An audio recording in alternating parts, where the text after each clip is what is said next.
What's up, everybody? It's your boy Kenny, and we're back with another video, bro. Today, I just want to talk about how Islam Makhachev arguably had the best title performance I've ever seen. Given the stipulations of this fight and what happened prior to the fight and during the fight, it really made me realize that Islam Makhachev's performance was top tier, and I don't know if I've ever seen anything like it. Let's address the elephant in the room, all right? So he did confirm that he did have staph infection 3 weeks prior to the fight, and he was not able to train for a whole week. So at this point, he has staph infection. He's not allowed to train because he doesn't want to go in there spraying the staph to his partners and all that. He has to follow protocols. He can't be training. He can't be working. He can't be improving himself.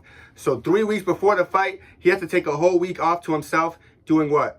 Taking antibiotics. One thing we knew about this fight is taking antibiotics prior to a fight is a big no-no for your gas tank, for your endurance. And I'm not going to lie, during the fight, I saw glimpses of it. After the first round, he dominated pretty well. Even in the second round, where he's pretty much dominating more of the same, like he just looked a little bit more tired than usual. Islam's known for having one of the better gas tanks in the UFC, but he looked a little bit tired this fight. I could tell. So I did know for sure that the antibiotics were like taking a toll on him. At that point, the big what if was, what if Islam doesn't finish him in the first 2 rounds? How would the staph infection affect? We saw how BSD did with that staph infection. He came out really hard in the first round, trying to go for the finish, which is what most people would do with staph, because they know that they're not going to be able to continue fighting at a high level, so they try to get a quick finish. And I do think Islam tried to do that too. If you look at the first round, he barraged him on the feet really good. Like he pieced him up in the first round and then shot for a takedown. Like people don't understand how much better Islam actually looked on the feet compared to Dustin, but that's beside the point. So he did try to finish it early. He chilled. He was looking for submissions in the first round. But shout out to Dustin. He might actually be a black belt because the way he was defending some of these chokes, like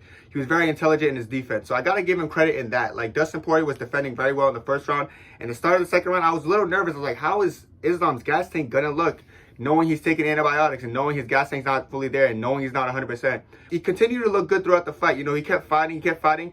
Watching back the fight, if you're a Dustin fan, I wouldn't recommend watching back the fight, especially muted, because you're going to realize it was pretty one-sided. I feel like watching back the fight, it made me realize how much the crowd would go crazy over after he stuffed the takedown. Like, Dustin would stuff a takedown and they'd be going crazy. And, yeah, I think Islam went like 5 for 16 in takedowns, so it wasn't the best performance. It probably has something to do with his staff and not having the endurance to be able to actually take him down and complete the takedowns and hold him there. He wasn't able to be like Islam Makhachev because he wasn't 100%.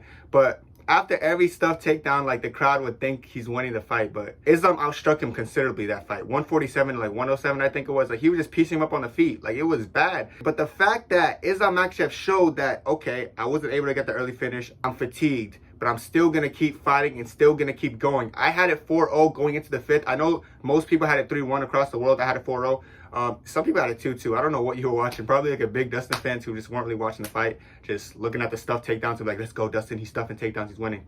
I don't know. But yeah, most people had it 3-1 from what I seen on Twitter and like the media scorecards. I had a 4-0. Either way, Islam was up going to that 5th round with staph infection. And then the 5th round started. Islam was doing more of the same. Islam was piecing him up in that 5th round. He was jabbing his head off. He was hitting up knees in the clinch, cutting him. Like Islam was doing very good in that 5th round. And then of course Islam went to shoot. And that's when Islam made that adjustment. Okay, Dustin's defending these single legs well. Let me go ahead and spin him around and then jump on him. That scramble, people don't understand how impressive that scramble was. So we know Islam's already fatigued from the antibiotics. He's not 100%. He's fatigued. Dustin's also fatigued because we're in the 5th round. They've been fighting for almost 25 minutes at this point. Both fighters are fatigued. But the fact that Islam was able to swing him and able to win that scramble, run full speed at him, and still have the endurance to do that, people who scramble and people who know how hard that was. He really threw him and he chased him down and jumped on him and he attempted a guillotine. Bro, Islam's crazy, bro. Islam really wants a guillotine to prove a point. I love it. I love him for going for it. Shout out Islam.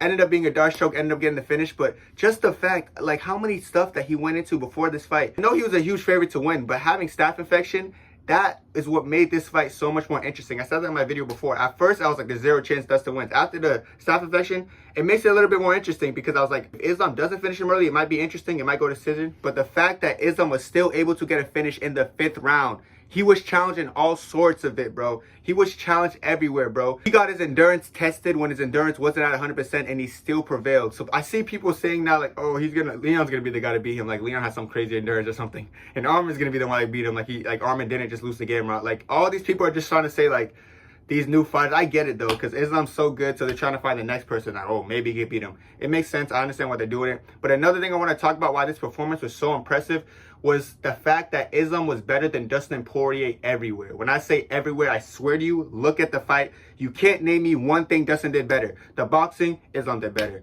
Kicking, Islam did better. Wrestling, Islam did better. Grappling, Islam did better. Of course, he choked him out. Control time, Islam did better.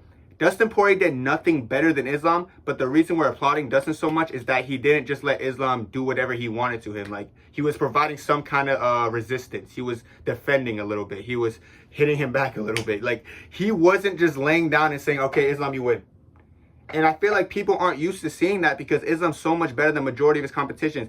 You guys can't point to one fight that Dustin Poirier looked this outmatched on the feet. You can't show me one Dustin Poirier fight where on the feet he was struggling, getting pieced up, getting his head snapped back, getting cut with knees in the clinch. You can't point to one fight because in the standing realm, Dustin is one of the better boxers in UFC history, let alone today. Like, Dustin knows how to strike. The fact that Islam was getting the best of him on these feet with these combos, it was just crazy to me. I feel like Islam striking, I made my whole video about how Islam striking is better than Dustin Poirier. I was getting a lot of hate on it. That video is aging very well, and now you guys see what I mean. Islam Makhachev's so good at not getting hit and hitting opponents, and he did it against Dustin. And then he out-wrestled Dustin, then he out-grappled Dustin. He beat Dustin in every martial art that fight. He was a superior fighter. So at this point, we know that he went in with staff, he won with staff, he got his endurance tested while having staff, and he outstruck him and beat him in every single department of fighting.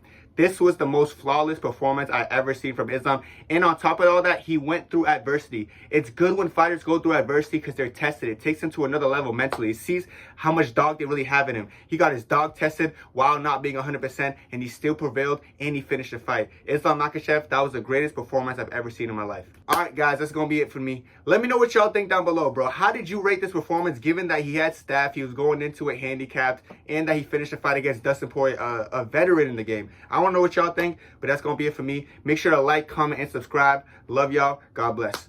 2, 3.